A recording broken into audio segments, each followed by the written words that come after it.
कहानी की शुरुआत में हम नेथन नाम के एक आदमी को देखते हैं जो सुबह सुबह बैंक में असिस्टेंट मैनेजर की अपनी नौकरी पर जाने के लिए तैयार हो रहा था। जब बैंक का हेड मैनेजर स्टाफ को मोटिवेट करने के लिए स्पीच दे रहा था, तब नेथन की आंखें तो बस शेरी नाम की एक इंटर्न पर टिकी हुई थी। उसके हाव भाव से लग रहा था कि वो उसे बेहद पसंद करता है। खैर, बाद में उसके ऑफिस में अर्ल नाम का एक आदमी आया जिसकी पत्नी की हाल ही में मौत हो गई थी और इस सब के चलते वो बैंक की किश्त नहीं भर पाया था। नेथन ने उसे थोड़ी और मोहलत देते हुए कहा कि 50 साल बाद अपने जीवन साथी को खोना बहुत मुश्किल रहा होगा। इस पर अर्ल ने जवाब दिया कि वक्त से फर्क नहीं पड़ता, अगर मैंने उसे पहले दिन भी खो दिया होता तो मैं इतना ही दुखी होता। कुछ देर बाद नेथन एक कप में अपने लिए कॉफी तैयार कर रहा था, तभी अचानक शेरी ने उसे पीछे से बुलाया। नेथन चौंक गया और गर्म कॉफी उसके हाथ पर गिर गई। शेरी माफी मांगने लगी, मगर नेथन हथेली लाल पड़ने के बावजूद भी कहने लगा, मैं ठीक हूँ। बाद में जब वो अपनी जली हुई चमड़ी पर दवाई लगा रहा था तो शेरी घबराई हुई ऑफिस में आई।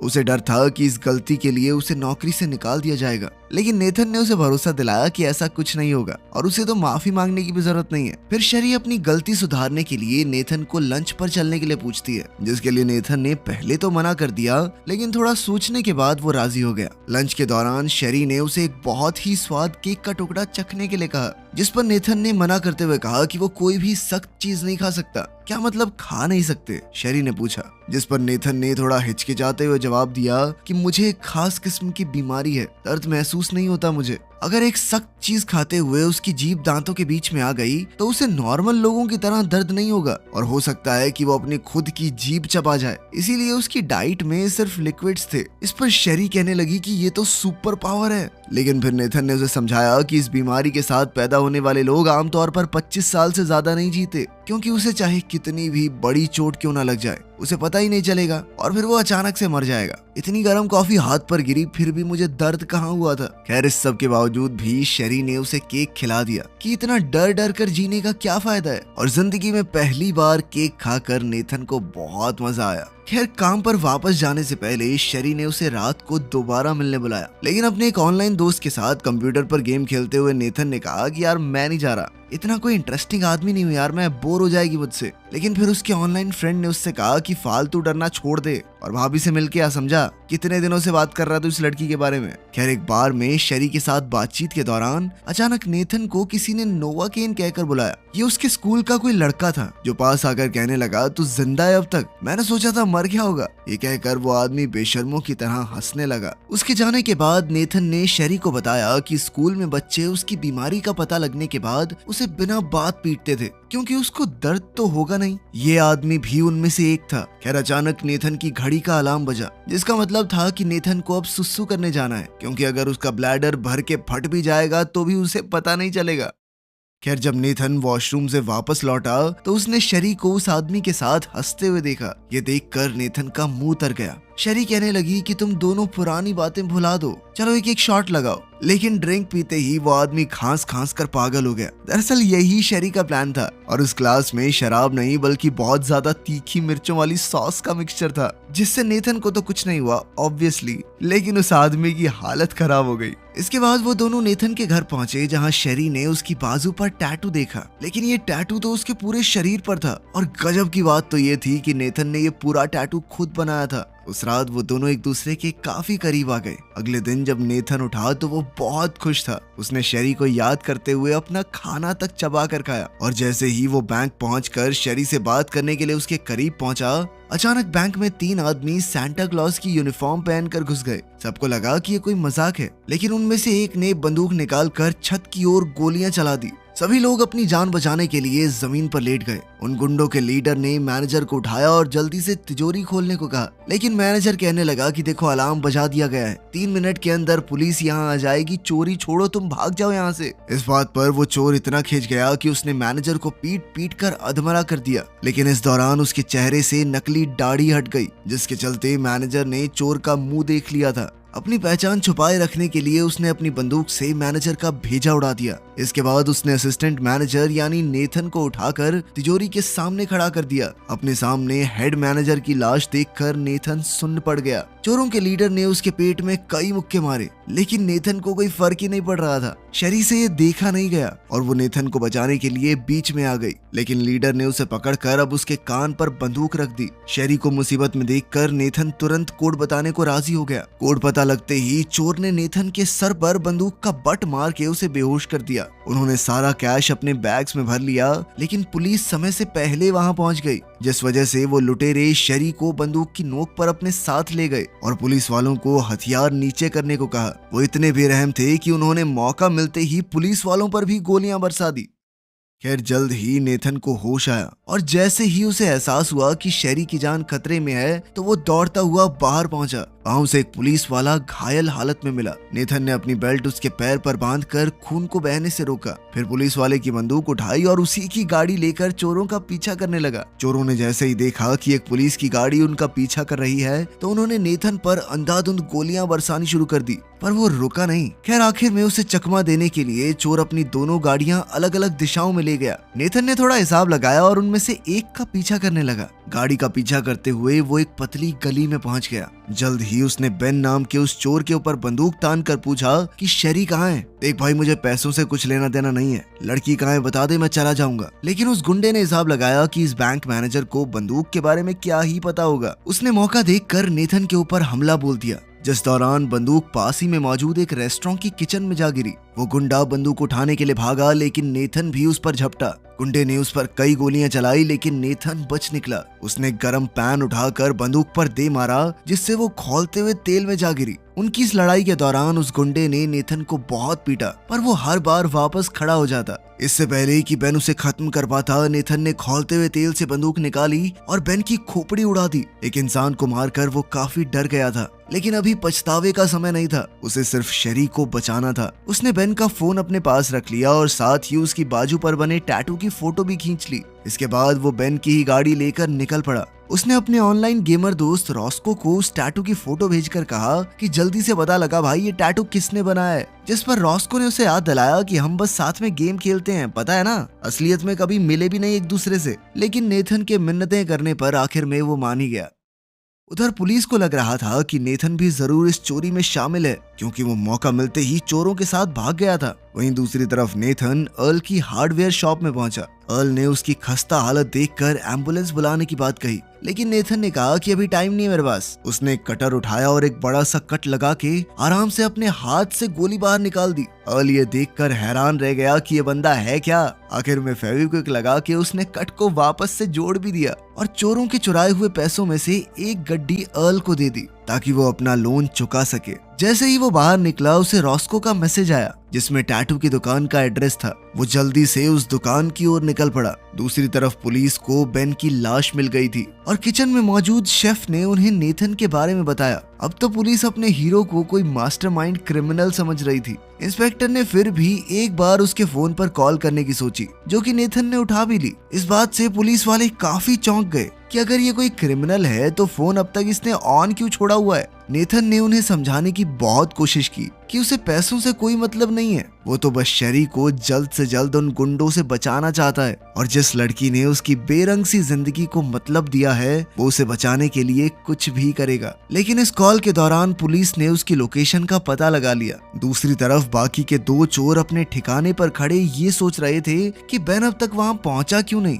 आंद्रे नाम का चोर, जो कि बेन का भाई है, वो काफी चिंता में था कि कहीं उसके भाई के साथ कुछ गलत ना हो गया हो। लेकिन साइमन को पूरा भरोसा था कि बेन कभी भी आता ही होगा। तुम दोनों अपनी बकवास बंद करो, शेरी ने चिढ़कर कहा। तब हमें पता चलता है कि वो भी इन चोरों के साथ शुरुआत से मिली हुई थी, लेकिन वो इस बात से बेहद परेशान थी कि साइमन ने उससे वादा किया था कि वो किसी को चोट नहीं पहुंचाएगा, जबकि लूट के दौरान उसने हेड मैनेजर को जान से मार डाला। इस पर साइमन ने शेरी पर चिल्लाते हुए कहा कि ऐसा कुछ भी नहीं होना था। अगर तू अपना काम ढंग से करके उस असिस्टेंट मैनेजर नेथन का कोड पता कर लेती। इस बात से पता चलता है कि वो नेथन के करीब सिर्फ तिजोरी का कोड हासिल करने के लिए गई थी। खैर दूसरी तरफ नेथन उस टैटू वाली दुकान में पहुंचा, जहां टैटू बनाने वाला इंसान एक हट्टा कट्टा पहाड़ जैसा आदमी था। नेथन ने उसे अपनी छाती पर मौजूद खाली जगह पर बेन वाला टैटू बनाने को कहा। जल्द ही उसकी बातों से टैटू बनाने वाले को शक हो गया कि वो झूठ बोल रहा है, बेन उसका दोस्त नहीं है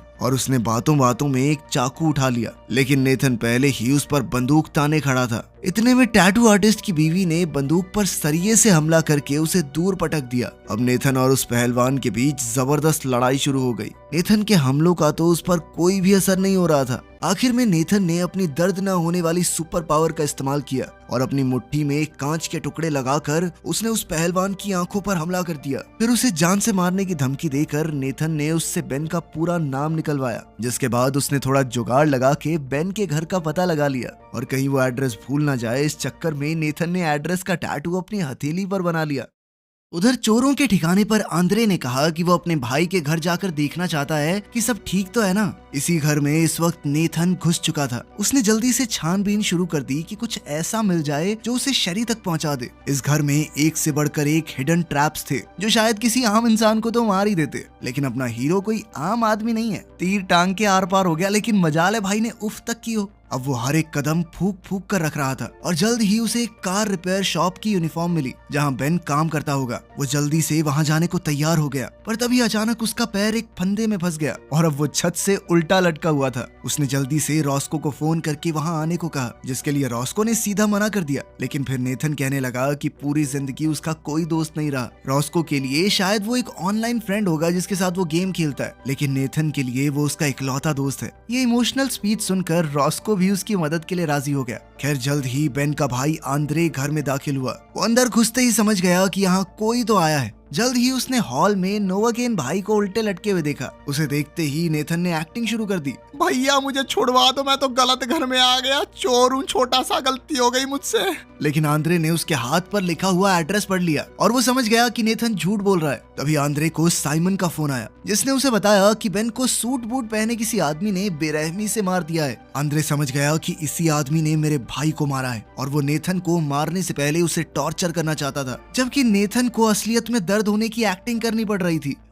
भैया मत करो, भैया दर्द हो रहा है। लेकिन इससे पहले कि आंद्रे नेथन का खेल खत्म करता, रॉस्को ने ऐन वक्त पर पीछे से आकर उसे बेहोश कर दिया। रॉस्को ने उसे फोन पर बताया था कि वो 6 फुट 4 इंच का हट्टा कट्टा आदमी है, जिसके बाल इतने लंबे हैं कि चोटी रखता है। अब अपने सामने इस मोटे छोटे टकले को देखकर नेथन थोड़ा हैरान हो गया। खैर इससे पहले कि वो वहां से निकल पाते, आंद्रे को होश आ गया और उनके बीच में एक बार फिर से लड़ाई छिड़ गई। वो उन दोनों पर ही भारी पड़ रहा था, लेकिन आखिर में नेथन ने जैसे तैसे अपने पैर में लगा वो तीर आंद्रे के सर के पार कर दिया। इसके बाद रॉस्को ने नेथन की मरहम पट्टी की और उसे पुलिस के सामने सरेंडर करने को कहा। लेकिन नेथन कहने लगा कि ऐसा करते ही वो मुझे पकड़कर पुलिस स्टेशन ले जाएंगे, पूछताछ करने में सारा टाइम बर्बाद कर देंगे वो। अगर उस दौरान शेरी को कुछ हो गया तो वो खुद को कभी माफ नहीं कर पाएगा। पुलिस नेथन की लोकेशन ट्रैक करके बाहर पहुंच चुकी थी। अचानक उन्होंने देखा कि नेथन एक स्कूटर पर वहां से भागने की कोशिश कर रहा था। जल्द ही पुलिस ने उसे धर दबोचा, पर ये नेथन नहीं, उसके कपड़े पहने हुए रॉस्को था, जो पुलिस के पकड़ते ही चिल्लाने लगा, मुझे मत मारो सर, जरूरत पड़ी तो उसके खिलाफ गवाही भी दे दूंगा मैं। उधर अपना नोवाकेन गैराज के बाहर पहुंच चुका था, जबकि अंदर साइमन और शेरी वहां से भाग निकलने की फिराक में थे। लेकिन अब शेरी उसके साथ कहीं नहीं जाना चाहती थी। उसने कहा कि सिर्फ चोरी तक तो ठीक था, पर साइमन अब साइको बन चुका है जो मजे के लिए लोगों को मारता है और वो इस सब का हिस्सा नहीं बनना चाहती। तभी नेथन हाथ में बंदूक लिए साइमन की ओर बढ़ा और उसे शेरी को आजाद करने को कहा। साइमन ने उसे पहचान लिया कि तू तो वही बैंक असिस्टेंट मैनेजर है ना, तू तब से पीछा कर रहा है हमारा। इसके लिए ये लड़की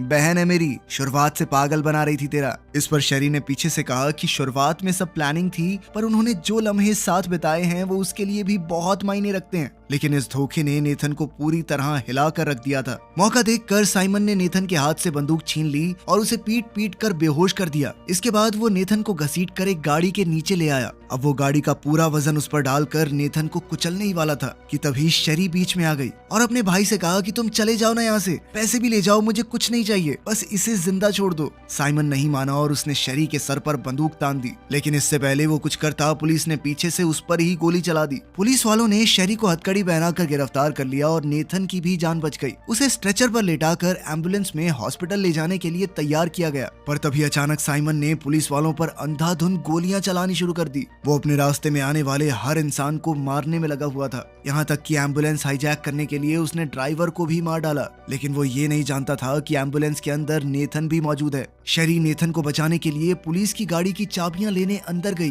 जहां डिटेक्टिव मिन्सी ने उस पर बंदूक तान कर कहा कि वो भी साथ चलेगी। रॉस्को भी उसी गाड़ी में पीछे मौजूद था। शेरी ने कहा कि वो जानती है उसका भाई कहाँ गया होगा। उधर एम्बुलेंस चलाते हुए साइमन को अपने पेट में लगी गोली की वजह से बहुत दिक्कत हो रही थी। उसकी दर्द से कराहने की आवाज सुनकर पीछे स्ट्रेचर पर लेटे नेथन को समझ आ गया कि कुछ तो गड़बड़ है। ऊपर से उसका हाथ स्ट्रेचर से हथकड़ी से बंधा हुआ था। एक तीखे मोड़ पर जैसे ही नेथन स्ट्रेचर से नीचे गिरा तो साइमन को भी उसके वहां होने का पता चल गया। उसने सोच लिया था कि आज तो इसकी गेम करके रहूंगा। वो अपनी बंदूक तक पहुंचने की कोशिश करने लगा, जबकि नेथन पीछे एक फायर एक्सटिंग्विशर की ओर बढ़ा, जिसकी मदद से उसने अपने अंगूठे की हड्डी को डिसलोकेट किया और आसानी से हथकड़ी निकाल दी। साइमन ने अचानक स्ट्रेचर पर गोलियां चलाई, लेकिन तब तक नेथन खुद को आजाद कर चुका था। गाड़ी चलाने के चक्कर में साइमन के हाथ से बंदूक भी छूट गई, जो कि नेथन ने उठा ली। लेकिन साइमन को इससे कोई फर्क नहीं पड़ा, क्योंकि वो जानता था कि नेथन एक अच्छा इंसान है। उससे गोली नहीं चलेगी, वो सिर्फ अपनी जान बचाने के लिए ही किसी को मार सकता है।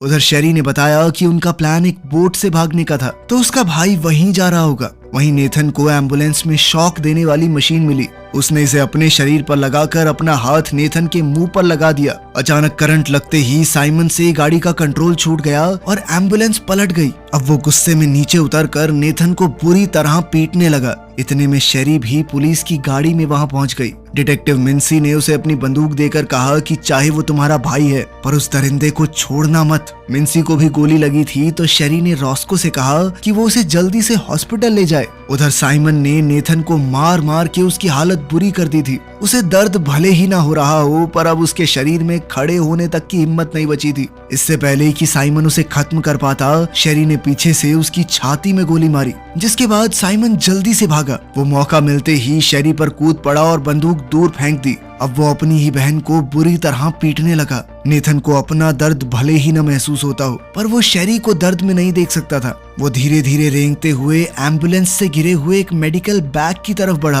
और उसमें से एड्रेनलिन का इंजेक्शन अपनी टांग में लगा दिया। साइमन अब शेरी को भी मारने ही वाला था, लेकिन ऐन वक्त पर नेथन ने पीछे से आकर साइमन को खत्म कर दिया। लेकिन अब उसका शरीर और नहीं सह सकता था। वो शेरी की बाहों में धीरे धीरे बेहोश होने लगा। लेकिन इन आखिरी लम्हों में भी उसने शेरी से अपने प्यार का इजहार किया, जबकि शेरी अपनी सभी गलतियों के लिए उससे माफी मांग रही थी। इसके बाद जब उसकी आंख खुली तो वो हॉस्पिटल के एक कमरे में था। रॉस्को ने उसे बताया कि तुझे heart attack, brain hemorrhage, blood loss, 3rd degree burns, 10-20 टूटी हड्डियां और पता नहीं क्या क्या हुआ था, पर डॉक्टर ने कहा है कि तू पूरी तरह ठीक हो जाएगा, बस आराम कर। तभी डिटेक्टिव मिन्सी भी वहां पहुंच गई, जो नेथन को जिंदा देखकर बहुत खुश थी। उसने बताया कि एक पुलिस ऑफिसर की जान बचाने और सभी गवाहों से बात करने के बाद नेथन को बस 6 महीने के हाउस अरेस्ट की सजा सुनाई गई थी, जो कि उसे वैसे भी हॉस्पिटल बेड पर आराम करते हुए बिताने पड़ेंगे। इसके अलावा शेरी को भी बस 1 साल की जेल हुई थी। और फिल्म के आखिर में हम नेथन को जेल में शेरी का जन्मदिन मनाते हुए देखते हैं। जल्द ही वो भी आजाद हो जाएगी और फिर वो हमेशा साथ रह सकेंगे।